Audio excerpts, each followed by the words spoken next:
চক্রবর্তী, জগন্নাথ চ্যাটার্জি আর শুভেন্দু অধিকারী দাদা আমাকে বসিয়ে দিল, আমাকে সাইড করে দিল, আমাকে কর্নার করে দিল। আমি 9 রাজ্যতে বাইরে গিয়ে প্রচার করলাম, আমাকে কেন্দ্র বাইরে পাঠালো কি ঠিক আছে এখানে তোমাকে কেউ দিচ্ছে না, তুমি বাইরে চলে। লোকসভা ক্যাম্পেইনিং জন্য আপনি কত মুখটা দেখলেন বলুন তো? মঞ্চে একটাই মুখ শুধু দেখেছেন, একটাই মুখ, শুভেন্দু অধিকারী মুখটা। কেন? আর যা ভারতীয় জনতা পার্টিতে নেতা নেই কি? ভারতীয় জনতা পার্টিতে নেত্রী নেই কি? শুধু একটা শুভেন্দু অধিকারী দাদার একটা নেত্রী, শুধু দুজন আছে।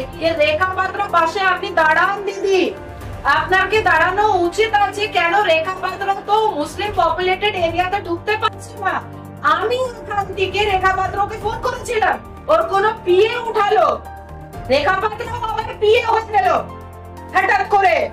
ওর পিএ উঠালো, বললো কি যখন দিদির দরকার হবে তখন দিদি ডেকে নে। দেখুন ভারতীয় জনতা পার্টি যা পশ্চিমবঙ্গতে আছে তারা আমাকে কর্নার করে দিল এই লোকসভা ইলেকশন 2024 সময়। আপনি দেখবেন 2019 লোকসভা ইলেকশন সময় আমি এখানে অনেক প্রচার করেছিলাম।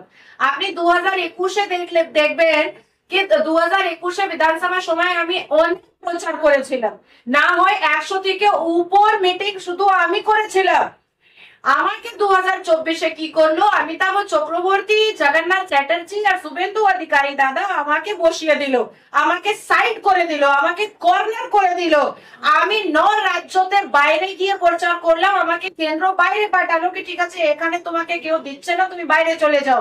আমি জিজ্ঞেস করতে চাই যে আপনারা কেন আমাকে পাঠালেন না বসিরহাট প্রচারের জন্য? আপনারা ডায়মন্ড হারবার আমাকে কেন পাঠালেন না প্রচার করার জন্য? একজন মুসলমান মহিলা হয়ে যদি আমি মুসলমানদেরকে বুঝাতাম কি আমাদের প্রিয় প্রধানমন্ত্রী কত আবাস যোজনা দিল, কত মুদ্রা যোজনা দিল, কত উজ্জ্বলা যোজনা দিল, কত জনধন যোজনা দিল, আর মুসলমান মেয়েদেরকে কত ঈদি যোজনা দিল, কত শিখো কামাও যোজনা দিল, কত শাদী শগুন যোজনা দিল, তাহলে মুসলমান আমার কথাটা নিশ্চয়ই শুনতো যেভাবে 2019 শুনেছিল, যেভাবে 2021 শুনেছিল। কিন্তু এই তিনজন আমাকে একদম কর্নার করে দিল। আমি তো এখানে প্রচার করলাম না। যদি আমি করলাম না, আমি বোঝাতে পারলাম না, তাহলে আমি আমার কাঁধার উপরে কেন দায়িত্ব নেব? যদি হার হয়েছে ভারতীয় জনতা পার্টি লোকসভা ইলেকশন পশ্চিমবঙ্গে, তাহলে এই তিনজনকে দিয়ে জিজ্ঞেস করুন। আর যদি জিত হয়েছে তাহলে আমি যাচ্ছি মালাটা পরাতে।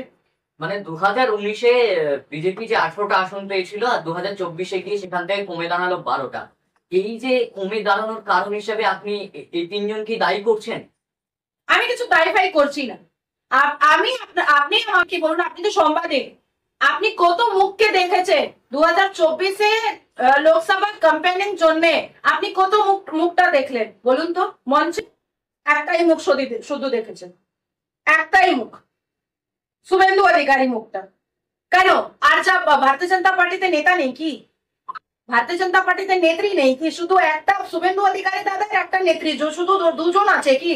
আরো অন্য লোকজন তো আছে। আর যারা মুসলমান, যারা প্রাণ দিয়ে, যারা আবেগে, যারা সেন্টিমেন্ট দিয়ে ভারতীয় জনতা পার্টি করে, তাদেরকে মুসলমান যা পপুলেটেড এরিয়া ছিল ওখানে তো পাঠানো উচিত ছিল ক্যাম্পেইনিং জন্য। আমার পাশে কখনো এই রাজ্য ভারতীয় জনতা পার্টি অফিস থেকে ফোন আসলো না কে নাজিয়া তুমি বসিরহাট চলে যাও, নাজিয়া তুমি রুবেনিয়া চলে যাও, নাজিয়া তুমি ডায়মন্ড হারবার চলে যাও। যদি আসতো তাহলে আমি যেতাম, একদমই যেতাম। ইভেন একজন ন্যাশনাল নিউজ চ্যানেল আমাকে ফোন করে বললো যে রেখা পাত্র পাশে আপনি দাঁড়ান দিদি, আপনাকে দাঁড়ানো উচিত আছে। কেন? রেখা পাত্র তো মুসলিম পপুলেটেড এরিয়াতে ঢুকতে পারছে না। আমি এখান থেকে রেখা পাত্রকে ফোন করেছিলাম, ওর কোনো পিএ উঠালো, রেখা পাত্র আবার পিএ হয়ে গেল হঠাৎ করে। ওর পিএ উঠালো, বললো কি যখন দিদির দরকার হবে তখন দিদি ডেকে নেবে। আমি তো আবেগ দিয়ে, কেন এই ভারতীয় জনতা পার্টি যদি ফলাফল খারাপ হয়েছে সেটা সব থেকে খারাপ আমাকে লাগলো। কেন?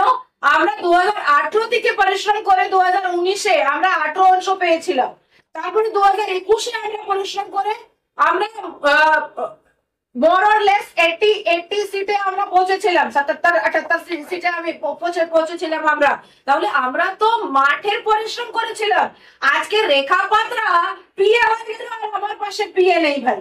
আপনি আমাকে মেসেজ করেছেন, আমি তো আপনাকে উত্তর দিলাম।